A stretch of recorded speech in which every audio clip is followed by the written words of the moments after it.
Assalamualaikum warahmatullahi wabarakatuh. Perkenalkan, nama saya Rafidatul Azizah. Di sini saya akan menjelaskan tentang analisis data kualitatif. Yang pertama yaitu pengertian analisis data.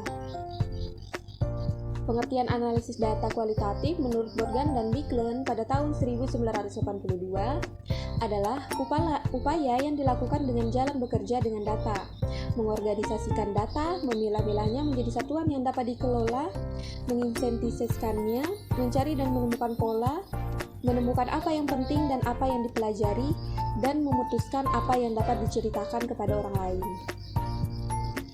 Dan adapun menurut Borgan dan Taylor 1975 mendefinisikan analisis data sebagai proses yang merinci usaha secara formal untuk menemukan tema dan merumuskan hipotesis kerja, seperti yang disarankan oleh data dan sebagai usaha untuk memberikan bantuan pada tema dan hipotesis kerja itu.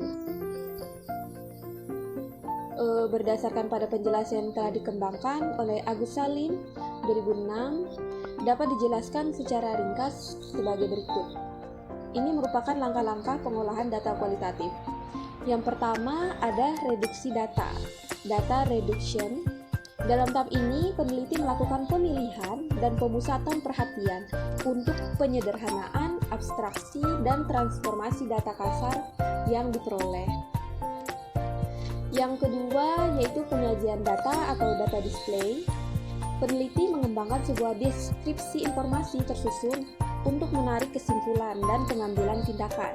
Nah, display data atau penyajian data yang lazim digunakan pada langkah ini adalah data bentuk teks naratif. Yang ketiga yaitu penarikan kesimpulan dan verifikasi, consolidation, drawing, and verification.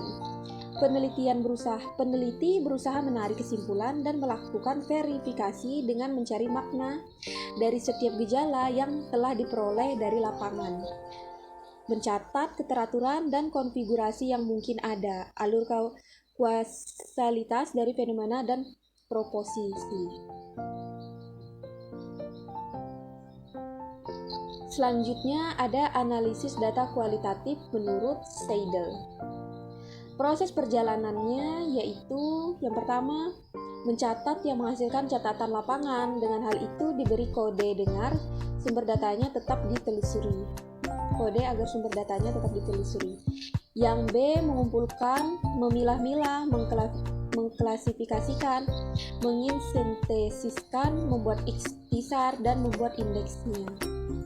Yang C, berpikir dengan jalan membuat agar kategori data itu mempunyai makna, mencari dan menentukan pola dan hubungan-hubungan, dan membuat temuan-temuan umum. Nah, dalam sebuah penelitian, analisis data dilakukan atas statement atau pernyataan yang dikemukakan oleh para informan. Hal ini dilakukan dengan cara peneliti membaca seluruh transkrip wawancara dengan wawancara yang ada dan mendeskripsikan seluruh pengalaman yang ditemukan di lapangan.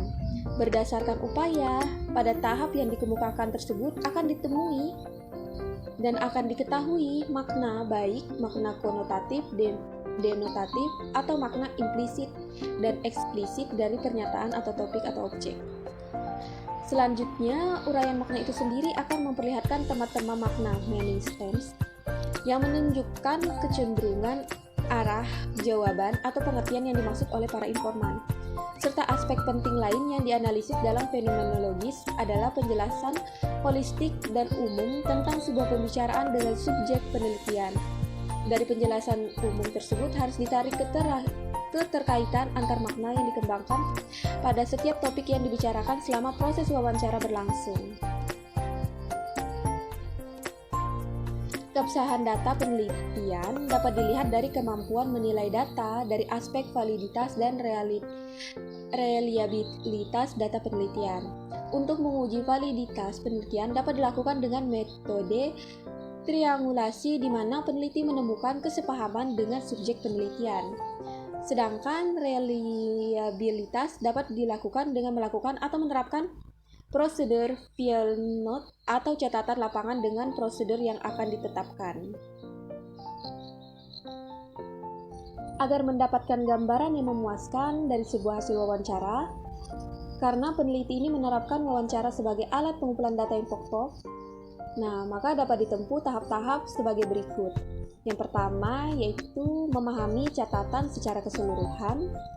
Peneliti akan membaca semua catatannya dengan seksama dan mungkin juga akan menuliskan sejumlah ide yang muncul. Yang kedua, peneliti akan memilih satu dokumen wawancara yang paling menarik, yang singkat, yang ada pada tumpukan paling atas. Yang ketiga yaitu menyusun daftar seluruh topik untuk beberapa informan. Yang keempat, tahap berikutnya, peneliti akan menyingkat topik-topik tersebut ke dalam kode-kode dan menuliskan kode-kode tersebut pada bagian naskah yang paling sesuai. Nah, yang lima, peneliti akan mencari kata yang paling deskriptif untuk topik dan mengubah topik-topik tersebut ke dalam kategori-kategori. Yang keenam, membuat keputusan akhir tentang singkatan setiap kategori dan mengurutkan kategori-kategori tersebut sesuai abjad.